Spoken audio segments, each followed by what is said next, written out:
What's up, everybody? I'm Morgan Crosbie. Welcome to Cars and Crosbie and this Corvette related episode for today. We've got a mixed bag episode of a lot of different things coming your way. We're going to talk about accessories that are going on my Corvette and some that I'm considering. We also have some accessories that I'm going to be delivering to a client. I also have a client coming in to do a design session today, and I thought it would be a great opportunity to bring out my Corvette, drive it in a little bit of snow, and then also show you guys some cool fan mail that I have coming in. So there is a really exciting package that I just received from Chris from Texas. We're going to open that at the back of my Corvette, but before we do that, I want to show you guys some things that I'm going to be putting on my Corvette. The first accessory that I have is this. This is a splash guard, and it is an LPO accessory, meaning that this is something that we are going to be able to put on after the fact. It's not something you need to order from the factory. If you do even order it from the factory, they're not going to install it. We will do that, and it's going to go in just like this. What this is going to do is it's really going to help out with making sure that when stuff gets kicked up onto the side of the Corvette, that it's stopping it from happening nearly as much as it would without it. And I know that this is a preventative thing. It's not going to be something that's going to stop your Corvette from getting dirt and stuff on it, but it's really helping out just a little bit more in having dirt embedded into the paint and then being rubbed around. And what I'm going to show you guys is this Carbon Pro Duramax Denali here. This is a black truck, obviously, but you could see with just all the dirt and stuff on it, first off, it doesn't look nearly as good as mine does when there's dirt on it. But the second thing is that you'll notice that this is a typical thing that happens in winters with people wearing jackets, where when they're getting in and out of their vehicle, they're brushing up on the paint when there's dirt in it, and that's going to make it so that there's lots of little striations and scratches and stuff like that in the paint, and it's going to need some paint correction done to it to make it look like you can see through it, you know, check your teeth and stuff like that, with the reflection being so good when it comes to being the summer months and you want to show it off. So the splash guards are a really great way, especially if you have a darker vehicle, at making sure that you can keep as much dirt off of your Corvette as possible, especially if you don't have the rocker panels. Now, I've gone and protected my rocker panel area until I have some of the options that I'm considering on there. This is going to be a great way to protect my Corvette just a little bit more until those rocker panels come on. And then I also have ACS Composites that is going to be putting a front splitter option on there. I've selected them as being a Canadian source that I want to support, and they make a really great product. I had them on my C7 Corvette. They did a really great job. They actually fit even better than the OEM stuff when you're doing the ground effects. You know, Phil and Todd, our two master technicians, they were always very happy with the quality of the builds that you were getting, and I think it's really great option to be able to have just to accent the Corvette a little bit more at a more affordable way. So we are going to be putting the front splitter on my Corvette. We're going to take off this three-piece plastic system that is on this C51 from the factory. Now, I've talked about it. I've kind of beat up on GM on one accessory in particular, and that's the STI composite rocker panel covers. These are a nominal cost. They're not that much money, but what happens is when you get it, what they're doing is they're covering up this area with a plastic composite that is extremely similar to what you see here, and it just takes away from the Corvette. If you guys remember on the Grand Sport and Z06 how they had a wider body, on the front of the spat, I don't have a Grand Sport here, but on the sides here, they had a pitted plastic that was very similar to this, and it really just took away from the car in total. When you think about a Corvette or any high performance vehicle, you don't think of pitted plastic accessories being put on your vehicle, and those spats really just took away from the whole design language and making it feel like this was a bespoke, you know, really beautifully built and handcrafted or you know, over engineered product. To me, when you saw that plastic accessory on there, just kind of similar to what you see here, it really takes away from the styling of the vehicle, even though that this is a very heavily loaded truck. So where I'm going with this is that STI option, the composite rocker panel extensions from General Motors. It just doesn't, in my opinion, fit the design language of anything else where there's pitted plastic on the exterior Corvette. And so I've been waiting for a more affordable option that I could consider, as I want to make sure that I can keep my budget respectful. So that is the solutions that I have for the body kits. Now let's go on to another really cool accessory that I have inside the Corvette already. Inside the front here, I have the luggage that you can get from General Motors. This is the Corvette luggage already in here. It's all padded up and everything because it just came out of the box, and I didn't want to unwrap it because the customer obviously should be doing that, and I more importantly want to protect this beautiful luggage as well.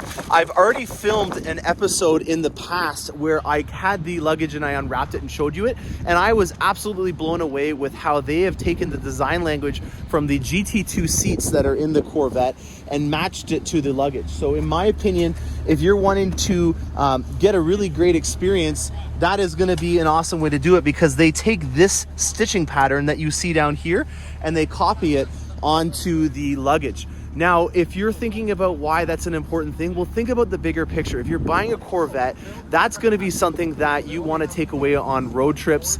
It's going to be something that you want to, you know, show off on a nice trip. And what cooler way would it be to be going into a hotel or something like that and have a Corvette set of luggage that matches your actual vehicle? I just think that that's absolutely perfect. And they're painting a picture on what you should be doing with a Corvette. All right, so I'm going to be using the back of my Corvette here as a work surface. I've got another great package from Chris down in Texas. He is a really remarkable individual. He's got a really nice attention for some really crafty gift ideas if you're looking for a person on your gift list that wanting a Corvette, or if you're like me who collects these die-cast models. I have a feeling that that's what this is. I might be jumping to conclusions. I don't know yet.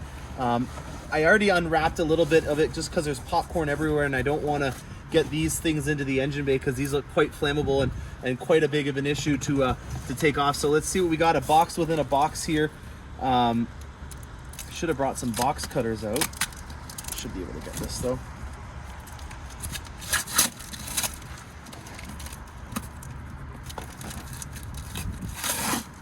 Alrighty, let's see what we got in this one.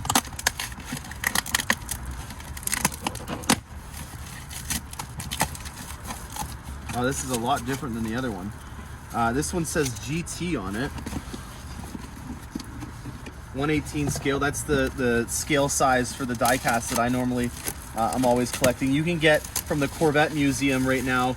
The Corvette Museum has 1/20 scale ones, and then they have the torch red ones in the 1/18 scale. So that's the only color that I've seen from the National Corvette Museum. GT Sphere. Oh wow, it's rapid blue, limited edition. Look at this, it's got hash marks and the dual stripes. Holy cow. Look at this. Be careful here with this puppy.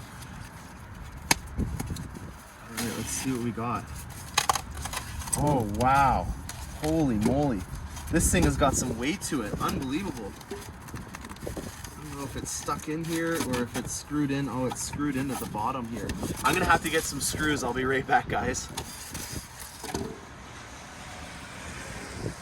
All right, I just finished taking off the little screws on the bottom, and look at this.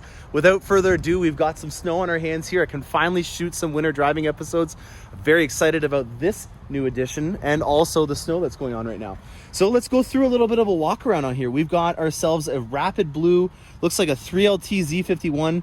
I can tell it's a 3LT because of the headliner in there being in that sky cool gray. Remember on the top part of the last Corvette that we just delivered, how the headliner was in the white suede. So this is a 3LT, I can tell. And then they've got the edge yellow calipers. I really don't like the fact that they call it edge yellow, and I'll tell you why. When you're ordering a Corvette and you have edge red as an option and edge yellow as an option, the two already share part of the GM code. The two first letters and numbers the same. So you remember Z51, Z71, everything that we do in General Motors is a 3-digit alphanumeric code. So the first 2 digits are already the same, and then the name of it starts with edge as well. So it's very confusing, and this is why we triple check things, because I did actually have it happen where in the first round of checking I noticed I put edge yellow instead of edge red. So that's exactly why we check these things. And if you could please rename these from being edge yellow to something else, that would be awesome, so that more people don't make that mistake. Now these are a body color match on the spoiler and the mirrors, which I would have suggested to do, but that's fine. It still looks great. Here is the STI option that we were just talking about. So there is the rocker panel extensions that we were just talking about. What did it say on the bottom here? Use under license 602 of 999. Well, very cool. This is a limited edition. Very cool. Oh, wow. Uh-oh, it's missing a mirror. Oh, shoot.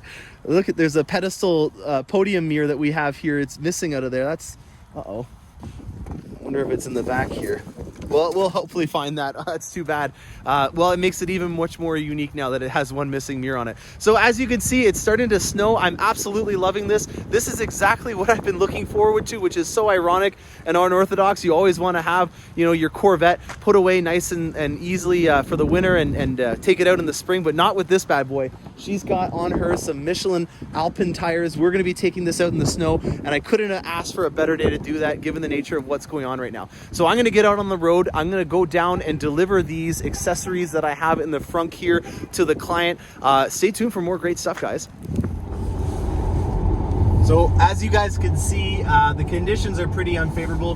We're right at freezing temperature. It's 32 degrees out, 0 Celsius. And this is the type of environment where, like I mentioned in a previous episode, black ice could form. And you can kind of see, because it was colder earlier in the day, how there's a lot of shiny reflective stuff on the edges of the road. And that to me is a great indicator that there is a lot of ice and stuff. Some railroad tracks, 1 sec. The tires on this thing are a lot more grippy in terms of how they handle on the ice. When I was in just like a residential area and you're doing, you know, your stop signs and accelerating back to a stop sign, you really did get a notion that there was a lot more grip involved with the stopping power on this Corvette. I'm not going to slam on the brakes just because we're on a highway and you can see there's people behind me, but right off the bat, in terms of confidence on the road, if I was to go over onto the shoulder, this tire for sure gives me a better indication that there's more grip available, but I don't right now have the conditions involved with what I was hoping for when it was starting to snow and I was shooting that video. So I apologize, guys. It doesn't look like we're gonna have a winter driving episode today, but hopefully we will have some more in the near future.